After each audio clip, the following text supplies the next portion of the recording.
नमस्कार साथियों, स्वागत है आप सभी का आपके अपने YouTube channel Dhanraj short hand academy steno classes में।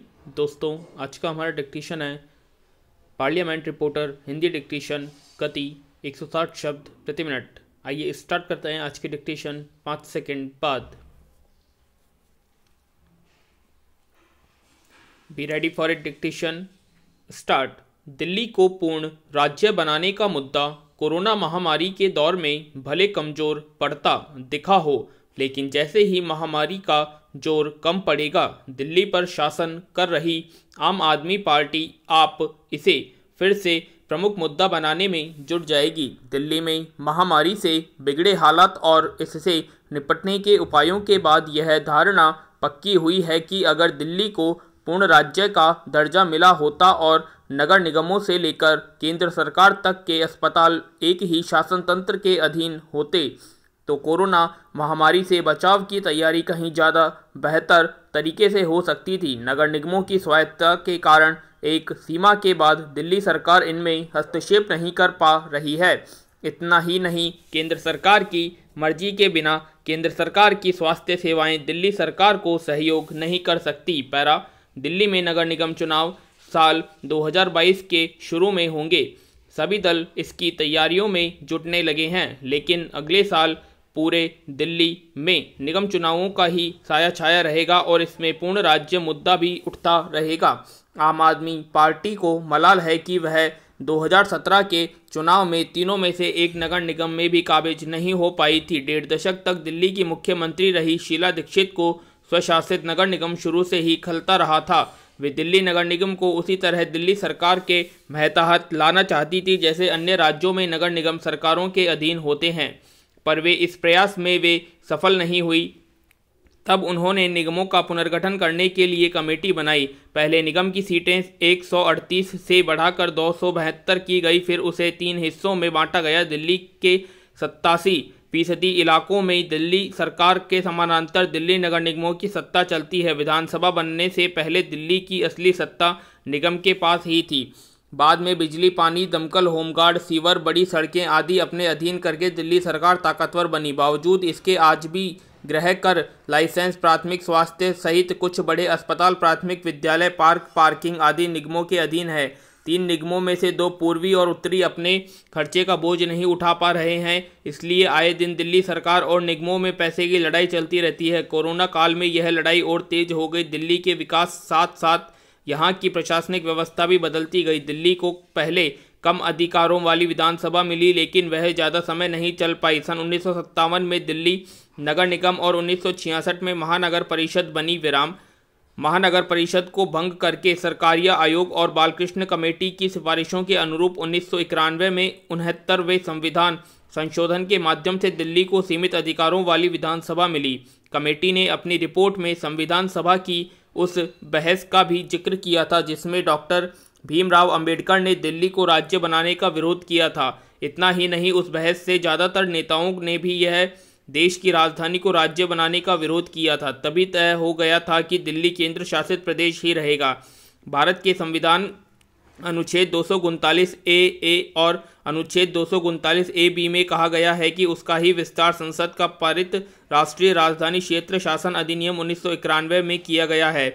उसी के आधार पर राष्ट्रपति से पारित कामकाज की नियमावली और कार्य आवंटन नियमावली बनी। राष्ट्रपति इसके शासक हैं और वे अपने प्रतिनिधि उपराज्यपाल के माध्यम से दिल्ली का शासन चलाते हैं। दिल्ली विधानसभा को राज्य सूची के 66 में से 63 विषय सौंपे गए हैं। इन पर दिल्ली मंत्रिमंडल स्वतंत्र रूप से फैसला ले सकता है। आम आदमी पार्टी के पहले दिल्ली में कांग्रेस और भाजपा, पहले जनसंघ फिर जनता पार्टी ही ताकतवर होती थी। केंद्र में ज़्यादातर शासन कांग्रेस का रहा है, इसलिए दिल्ली को राज्य बनाने और बाद में दिल्ली को पूर्ण राज्य बनाने का आंदोलन भाजपा ही चलाती रही। कांग्रेस ने तो पहली बार दिल्ली में शीला दीक्षित की सरकार बनाने पर यह मुद्दा उठाया था। साल 2002 में केंद्र में भाजपा के नेतृत्व वाली सरकार थी और दिल्ली सरकार के एक आला अधिकारी के पत्र को लेकर विवाद हो गया था। इस अधिकारी ने भी सभी 63 गैर आरक्षित विषयों के फाइल उपराज्यपाल के दफ्तर को नहीं भेजे जाने की सलाह दी थी। इस पर तत्कालीन उपराज्यपाल विजय कपूर ने केंद्र सरकार से 2 परिपत्र जारी करवा दिए, जिनके मुताबिक अब कोई भी विधेयक पेश करने से पहले भी केंद्र सरकार की इजाज़त लेनी जरूरी होगी। तब शीला दीक्षित ने इसका विरोध किया, संसद तक विधायकों के साथ मार्च निकाला और विधानसभा में दिल्ली को पूर्ण राज्य के दर्जे का प्रस्ताव पास किया, लेकिन केंद्र सरकार ने उसमें कोई बदलाव नहीं किया। अलबत्ता भाजपा अपने वायदे के अनुरूप अपनी सरकार के आखिरी दिनों में दिल्ली राज्य विधेयक 2003 ले आई। उसमें नई सरकार नगर पालिका परिषद NDMC इलाके को छोड़कर बाकी दिल्ली को पूर्ण राज्य बनाने का प्रस्ताव था। उस बिल को प्रवर समिति में भेजा गया और लोकसभा भंग होने से वह विधेयक इतिहास की बात बनकर रह गया। दिल्ली सरकार के अधिकारी बढ़ाने के लिए शीला दीक्षित ने दिल्ली विकास प्राधिकरण DDA और दिल्ली पुलिस को 3 हिस्सों में करके थाने की पुलिस और यातायात पुलिस को दिल्ली सरकार के अधीन करवाने का प्रयास किया था। उनका मानना था कि VIP सुरक्षा में लगी पुलिस केंद्र सरकार के अधीन रहे। उनका यह फार्मूला भी उनकी पार्टी की केंद्र सरकार ने आगे नहीं बढ़ने दिया। तब उन्होंने दिल्ली सरकार के समानांतर सत्ता केंद्र बने नगर निगम को पूरी तरह से दिल्ली सरकार के अधीन करने की मुहिम चलाई। इसमें उन्होंने आंशिक सफलता ही मिली। निगम के वार्ड छटे हुए उसका 3 जगह विभाजन हुआ, लेकिन उनकी स्वशासी व्यवस्था नहीं बदली। दिल्ली सरकार का यह शहरी विकास सचिव निगमों की देखरेख करता है, लेकिन दिल्ली के तीनों उप निगम उपराज्यपाल के अधीन है। साफ सफाई आदि के लिए वित्त आयोग की सिफारिशों के आधार पर दिल्ली सरकार निगमों को पैसा देती है।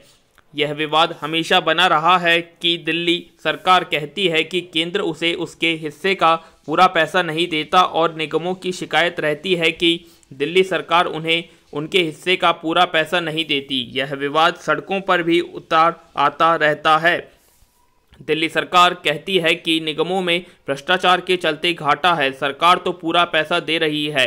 इस तरह के कई मुद्दे हैं जो बार बार उठते रहते हैं। पैरा जब से दिल्ली सरकार में आप सरकार काबिज हुई है, तब से अधिकारों का मुद्दे को लेकर भी विवाद गहराए हैं। इसमें कोई शक नहीं है कि दिल्ली को विधानसभा देते समय जिस तरह से हर मुद्दे पर बहस होनी चाहिए थी, वह नहीं हुई है। पूर्ण विराम। तो दोस्तों, यह थी हमारी आज की पार्लियामेंट रिपोर्टर की हिंदी डिक्टेशन, जो कि 160 शब्द प्रति मिनट की गति से बोली गई थी। आशा करते हैं आप सभी को डिक्टेशन पसंद आएगी, तो प्लीज़ कमेंट बॉक्स में कमेंट करें। और अगर आपको ऐसी ही डिक्टेशंस और भी चाहिए तो ज़्यादा से ज़्यादा वीडियो को शेयर करें, लाइक करें। धन्यवाद।